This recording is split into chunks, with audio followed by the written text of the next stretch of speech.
Welcome to the Slop Farm. Enjoy the video.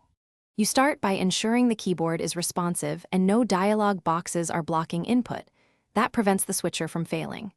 Next, press Command and tap Tab once to summon the app switcher.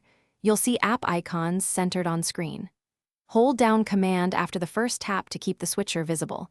This lets you navigate icons without losing focus. Once the switcher appears, you can move to the next step of selecting the app you need to use. With the app switcher visible and Command held, tap Tab to move forward through running apps. Each tap highlights the next icon so you know which app will open. If you overshoot, press Shift-Tab to move backward. This is faster than starting over. For finer control, use arrow keys while still holding Command to jump to a specific icon.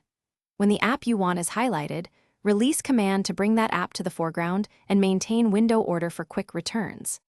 Finish by releasing Command. The highlighted app becomes active and your windows follow. If the switcher doesn't respond, press Escape to cancel, then try Command-Tab again. That often clears a temporary hang. If keys aren't registering, check keyboard connections and accessibility settings. As a last resort, relaunch Finder or log out and back in to reset window focus. This resolves deeper UI issues. Remember why this works.